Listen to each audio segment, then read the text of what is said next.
Hey guys, what is up? It's Swalag here, and today I'm gonna make a video about Golems B7 and how I think you should do it, and give you some tips. I've been lurking the Reddit lately, and I've been seeing a lot of questions saying, how should I conform my team for B7? How should I build my team for B7, B8, B9? So I'm gonna focus some of my videos on Golems right now and how I tackle them. I hope they help you, and let's get to it.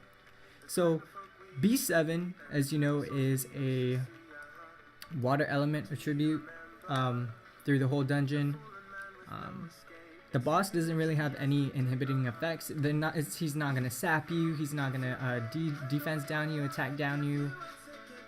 If I'm correct, I'm pretty sure. I haven't done this dungeon in a while, but pretty much you can tackle this dungeon with any wood element monster. Now my wood element monsters are level 60. Oh, I need to slap a gem on this real quick. I'm really just slapping on any gems on my wood monsters to do this dungeon for you guys. The wood monsters I have are actually the monsters that I used initially. Like the Raven was one of my first 4-star mons. Mona and Horn, and then I used a healer Cupid, but then I fed my Cupid to my fire Cupid because I already have a wood Hanna. But for the sake of this video, I'll use wood Hanna. Just let me make sure she's gemmed, but she probably could do the okay, she's right here. Yeah, she's gemmed.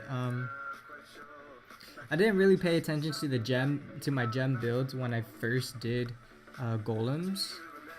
It was just slap on whatever was strong and effective. I mostly had 4-star, 5-star gems. Not even a lot of 5-star gems. Mostly 4 stars, like at plus 9 or 12, which may seem like a waste of money, but when I was where I was at, it's all I had. So whenever you tackle these dungeons, B7 through B9 at least, because at least when you hit B10, it's gonna be like a big ass ceiling, and then you're gonna be doing tons of farming, leveling, and summoning, just to like get your monsters strong enough. And sometimes you might even wait for a rebirth monster, because that's what I did. I waited for like the Thor rebirth and the Mona rebirth. Well, I didn't exactly wait, but it actually happened to occur when I needed them. So stuff like that kind of like makes you wait. But anyway, B7. I could probably do it with the team I have now, but my goal for this video is to show you that it can be done with all wood monsters. I don't have any wood monsters that are level 40 or 50. If I did, I would have done that for you, but you know, and just take into account that my monsters are so resist leads are good like in PvP and upper tier golems. I still consider like B7 a lower tier because he's not gonna really do much. You don't really need much resistance for this. So I'm gonna use Mona for the attack up buff, and then defense down, plus wood element advantage, and yeah, it should be good. As long as you have your monsters at level 50, or even one at level 60 and the rest level 50 with just decent gems like 4-star, plus 9, plus 12, I'm pretty sure you can farm this dungeon. The key to this is focus on monsters that have the triangle slot in their gem slots. Or not the triangle slot, I'm so sorry. The diamond slot. Because you're just going to want to be spamming this dungeon over and over again. This thing would load, dude. Oh my god, load already.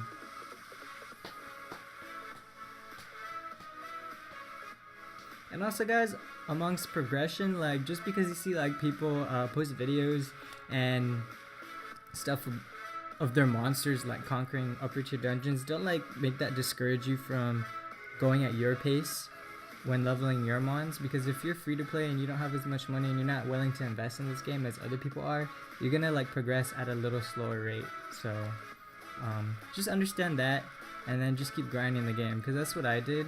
I mean, I'm not totally free to play, but it can be done. There are people that do it if you lurk Reddit enough.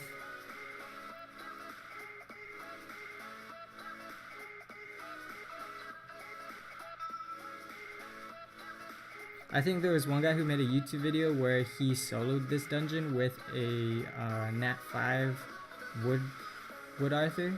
I thought that was pretty cool. But then I just don't think I have the patience for that.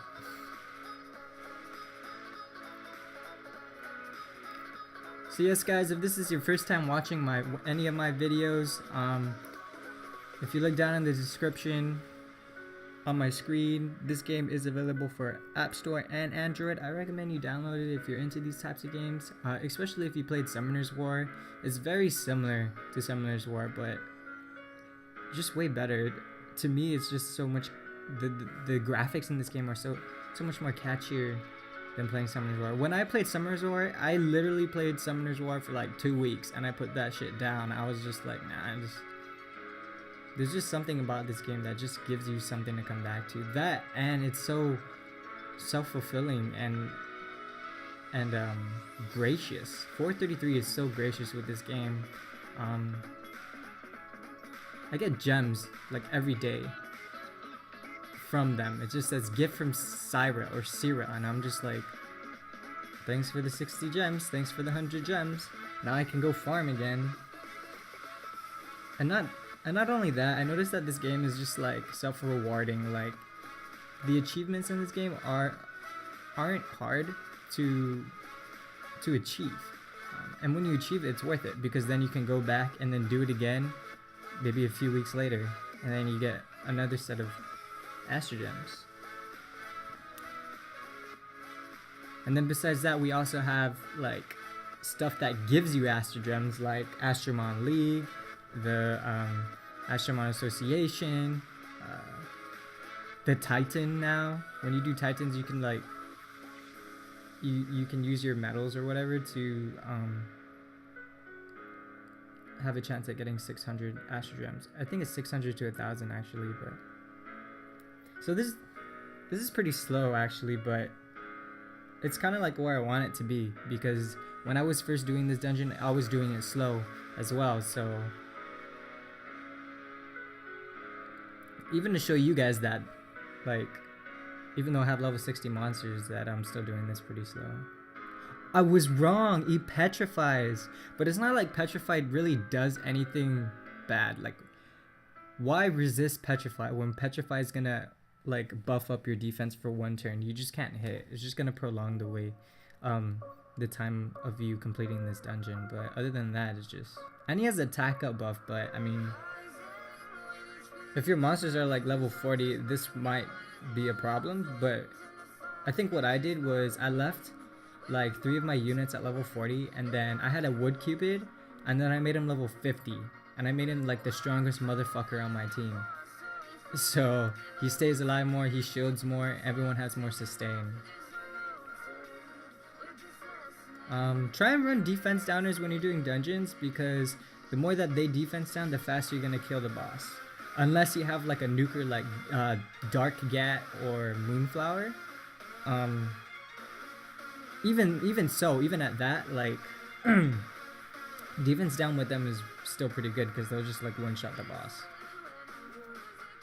And he saps. I'm so bad. I'm so sorry.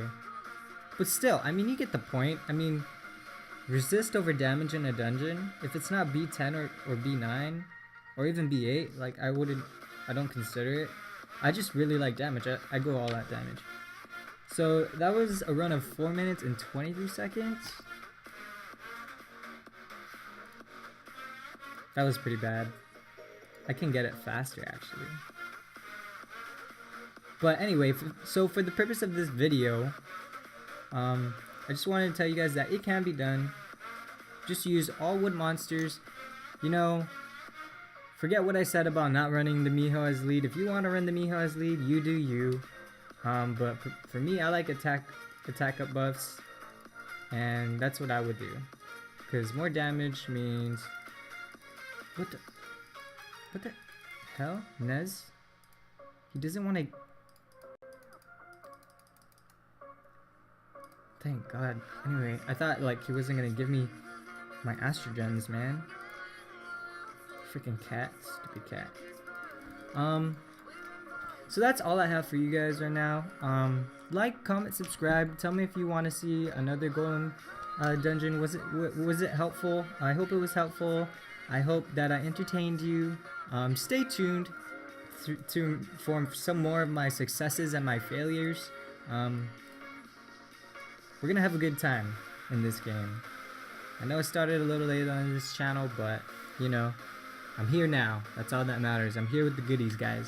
I'm here with the goodies. And that's all, guys. I'll see you in the next one.